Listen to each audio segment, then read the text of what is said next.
देवरिया जिले में देवरिया लोकसभा सीट से बीजेपी उम्मीदवार शशांक मणि त्रिपाठी ने आज प्रेस कॉन्फ्रेंस के दौरान कहा कि देवरिया को एक नया देवरिया बनाना मेरी पहली प्राथमिकता होगी। इसके अलावा केंद्र की मोदी सरकार ने हर वर्ग हर समाज के लिए काम किया है। उसी की बदौलत एक बार फिर केंद्र में प्रधानमंत्री नरेंद्र मोदी के नेतृत्व में सरकार बनने जा रही है। आम जनता का अपार समर्थन मिली है। इसी कड़ी में देवरिया लोकसभा सीट प्रचंड बहुमत से भारतीय जनता पार्टी के झोली में जा रही है। त्रिपाठी ने आम जनता से अपील की कि आने वाले मतदान के लिए मतदान प्रतिशत बढ़ाएं और लोकतंत्र को मजबूत करने में अपना योगदान दें। मनोज जी, लोकसभा का चुनाव चल रहा है, क्या परिदृश्य दिख रहा है देवरिया लोकसभा क्षेत्र का, जी बताएं। सर्वप्रथम मैं भारतीय जनता पार्टी को बहुत बहुत धन्यवाद देना चाहता हूं कि उन्होंने मुझे यहां पर मोदी जी का सैनिक बन के भारतीय जनता पार्टी का प्रत्याशी बना के भेजा है।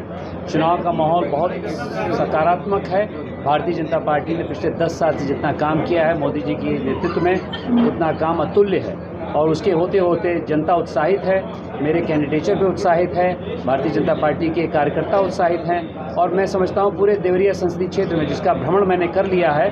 एक बार पहली बार मैं जब आया रामनवमी के दिन, उस दिन भ्रमण किया और उसके बाद 5 विधानसभा का एक तूफानी दौरा किया और अभी मैं 5 मंडलों में जा चुका हूँ। तो जो मुझे आभास हो रहा है, इतना उत्साह मुझे बहुत ही कम अपने राजनीतिक जीवन में मिला है और मैं समझता हूं कि आने वाले समय में जो अमृतकाल का एक वर्णन दिया है उसको भी आगे करने के लिए मेरी प्रत्याशिता बहुत महत्वपूर्ण है और भारतीय जनता पार्टी और कमल के निशान को और मोदी जी को आगे बढ़ाने के लिए बहुत महत्वपूर्ण है कि 400 पार के लक्ष्य में देवरिया संसदीय क्षेत्र एक बहुत अहम भूमिका निभाए।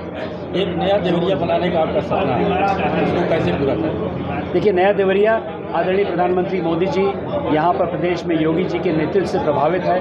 उन लोगों ने विकसित भारत का जो संकल्प लिया है, उसी तरह मैंने भी विकसित देवरिया का संकल्प लिया है और एक पुस्तिका भी है, यदि आप लोगों को समय पड़े तो उसको करिए अमृतकाल का देवरिया।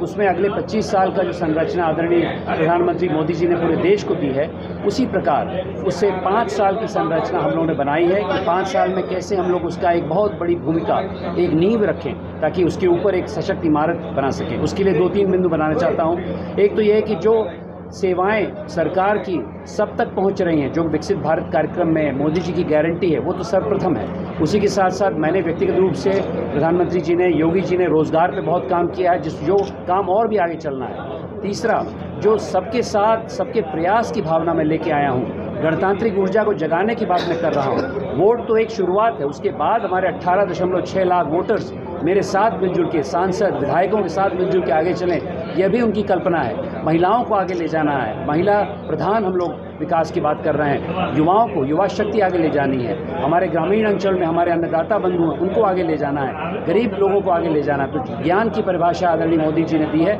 उसको कार्यान्वित करने के लिए मैं देवरिया में तत्पर रहूँगा, दिन रात काम करूँगा। लेकिन एक बात कहूँगा कि यहाँ पर दिन रात एक व्यक्ति नहीं काम करेगा। मेरा यह मानना है कि मेरा किरदार जामवंत का होगा।